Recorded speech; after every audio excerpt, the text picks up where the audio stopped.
The goal to become financially independent as quickly as possible.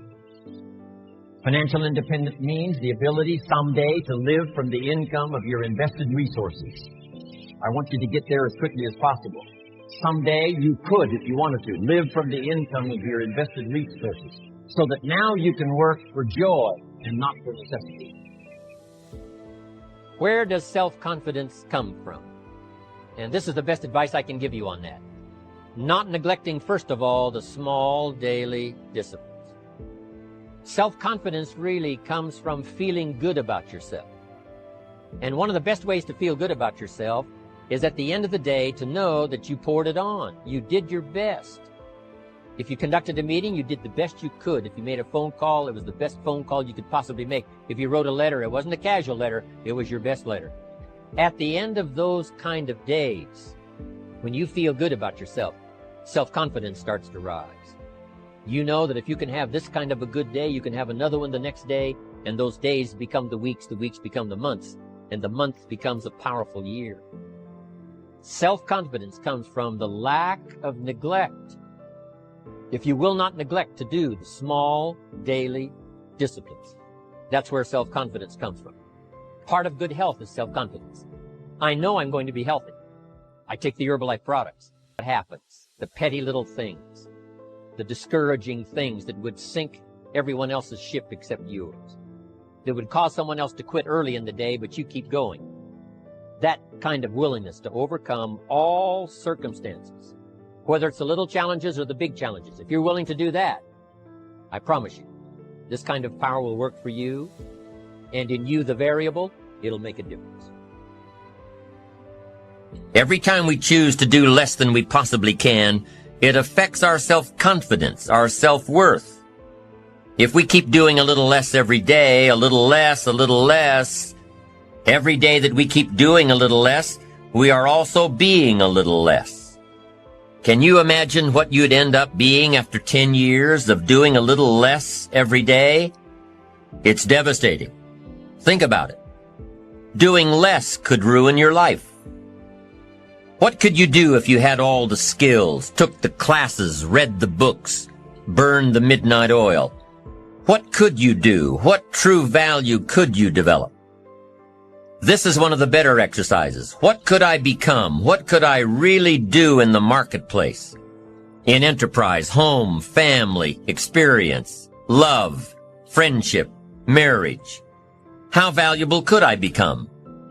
Am I valuable enough to work on what's not working so I can reach my full capacity? If I'm operating at 20%, what could I possibly do with the other 80%? Once you start understanding how valuable you are, it's a whole new experience. Understanding self-worth. It plays a major role in our ability to be self-enterprising. Our self-worth makes the difference between being lazy and being active. Being self-enterprising. If we don't feel good about ourselves, we won't feel good about our lives. And if we don't feel good about our lives, we won't be very interested in looking for opportunities. Enterprise is always better than ease. Now, you can reverse the process of doing a little less, You can reverse this process by using your self-direction, your self-reliance, your self-discipline. You alter the course by doing a little more each day. A little more, a little more, a little more. And pretty soon, you'll develop a new habit of doing rather than neglecting. And days and weeks and months of doing a little more will ultimately do what? It'll increase your confidence and your courage and your creativity and your self-worth. In the end, it's how we feel about ourselves that provides the greatest reward from activity and enterprise. It's not what we get or what we accumulate that makes us valuable. It's what we become that makes us valuable. Success isn't in the having. Success is in the doing. It's the process of doing that brings value. It's the activity that transforms our dreams into reality, that converts ideas into actuality. Let me tell you what I think most messes with the mind. I think that simply doing less than you can. messes with the mind. It causes all kinds of psychic damage. I think being less than you can be, trying less than you could try, doing it with less enthusiasm than you could do it, messes with the mind. It somehow damages the mind. It damages our self-image. Because here's what I've discovered happens. The minute you turn this around and start extending yourself, you'll see immediate rewards. Maybe not monetary ones, not yet, but it's how you feel about yourself that's the greatest value. You see, it's not what we get that makes us valuable, it's what we become. Discover all you can do, see how much you can earn, how much you can share, how much you can start, how much you can finish, how far you can reach, how far you can extend your influence. Some people out there would have us believe that positive affirmation is more important than activity. Instead of doing something constructive to change our lives, they would have us repeating slogans and canned affirmations like every day and in every way, I'm getting better and better. Well, getting better and better doesn't just happen from wishful thinking. Getting better and better only happens with the discipline of doing better and better. Discipline is the requirement for progress, and affirmations without discipline are in reality delusions. Now, don't get me wrong here. There's nothing wrong with affirming the good life as long as we are disciplined enough to take action.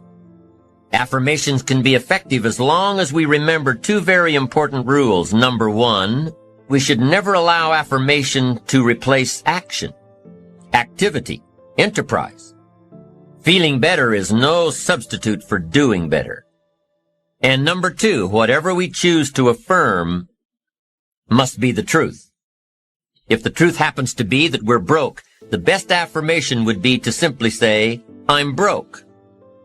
Wow, face it, accept it, be responsible for it, and change it. By admitting that you're broke, by saying it out loud, you'll probably be disgusted enough to start the thinking process on how to change it. Anyone saying I'm broke with conviction will most likely be driven from ease into action.